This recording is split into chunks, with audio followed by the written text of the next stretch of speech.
Alam semesta ini adalah sebuah sistem yang sangat sempurna yang dibuat oleh Tuhan Yang Maha Esa.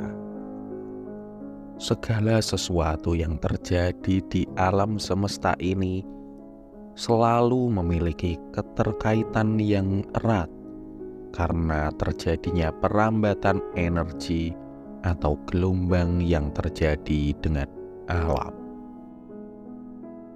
Dalam video kali ini, kita akan membahas 7 hukum alam semesta yang merupakan hukum dasar yang melandasi segenap peristiwa yang terjadi di sekitar kita.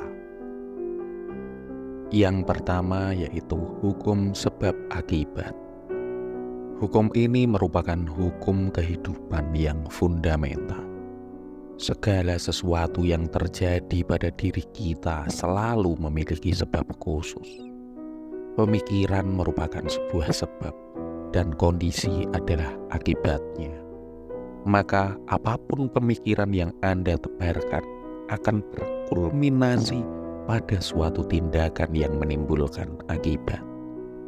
Ini adalah padaan mental dari hukum fisika Newton bahwa setiap aksi akan menimbulkan reaksi yang sebanding dan berkebalikan.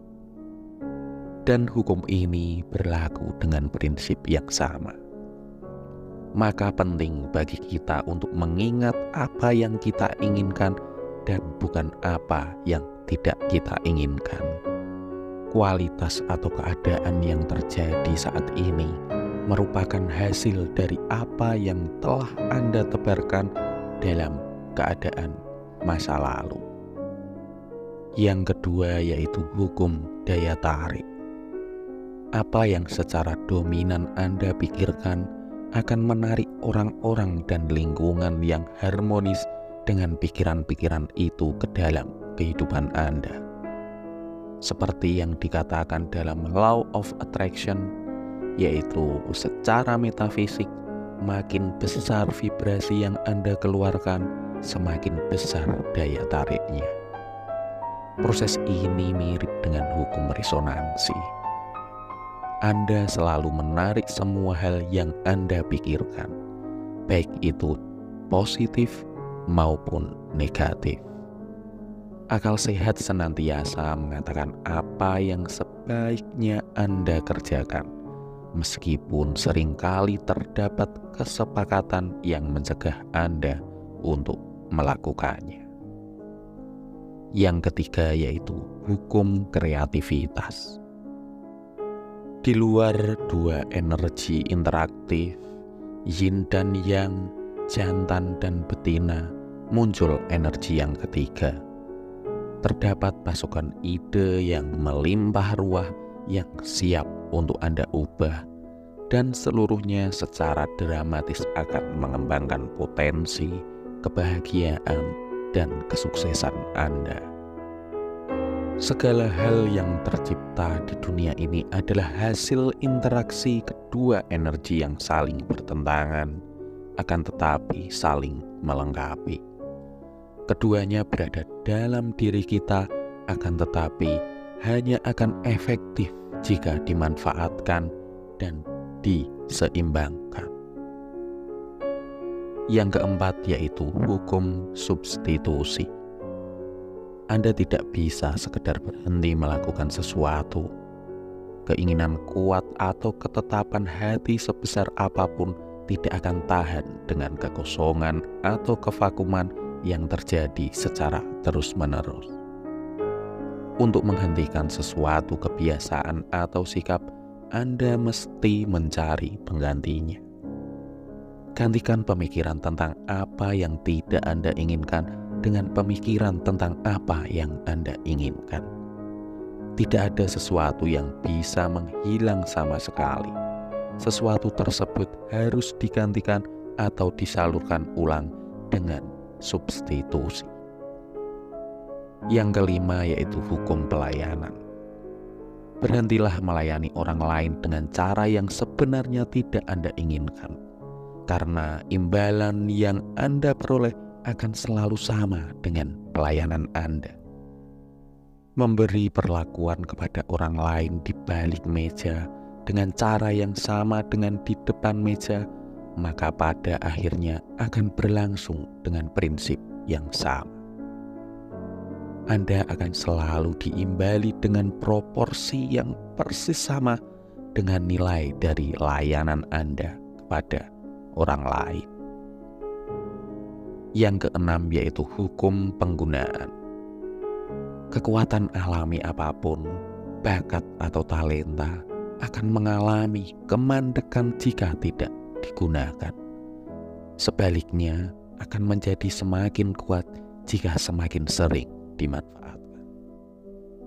Ada sebuah kisah di mana seseorang yang sudah tua memperlihatkan sebuah lukisan kepada seorang pelukis yang terkenal. Beberapa lukisan yang baru saja dibuatnya pada masa tuanya. Pelukis terkenal dengan sopan menjawab bahwa lukisan-lukisan itu biasa-biasa saja. Kemudian si lelaki tua memperlihatkan beberapa lukisan lain yang dibuat oleh seseorang yang lebih muda. Kemudian pelukis terkenal tersebut langsung memuji dan mengatakan bahwa orang yang melukis ini tentu sangat berbakat. Melihat orang tua itu memperlihatkan gejolak emosi, maka penulis terkenal pun itu bertanya, apakah yang melukis itu anaknya? Kemudian orang tua itu menjawab, bukan, itu lukisan saya sendiri sewaktu muda. Akan tetapi saya tergoda untuk melakukan hal yang lain dan melupakan bakat melukis saya. Saat ini bakat si lelaki tua telah melenyap. Maka manfaatkanlah bakat yang ada dalam diri Anda, atau Anda akan kehilangan kekuatan alami itu. Yang terakhir atau yang ketujuh yaitu hukum 7. Urutan-urutan kejadian berjalan mengikuti hukum 7 atau hukum oktav. Saat not atau nada dasar dimainkan, setiap not diulang bunyinya beberapa kali dan kemudian menghilang intensitasnya. Hukum 7 berarti bahwa tidak ada kekuatan yang terus-menerus bekerja dengan arah yang sama. Setiap kekuatan bekerja dalam kurun waktu tertentu, kemudian menghilang intensitasnya lalu berubah arah atau mengalami perubahan internal. Tidak satu pun di alam ini yang berkembang mengikuti garis yang lurus. Dan demikian pula dengan kehidupan kita. Akan tetapi setelah Anda bisa menyesuaikan diri dengan prinsip-prinsip tadi, maka Anda akan mengalir mengikuti arusnya, bukan untuk melawan arusnya. Hukum 7 memperlihatkan bahwa tak ada satupun kekuatan yang cuma berkembang ke satu arah, dan bahwa energi terus berkembang bahkan di tengah rintangan dan interval. Sebagaimana oktav, segala sesuatu dalam kehidupan ini berjalan dengan vibrasi. Tanpa vibrasi tidak akan ada gerakan. Dan dengan demikian tidak akan ada aktivitas yang bisa berjalan dengan cara apapun juga.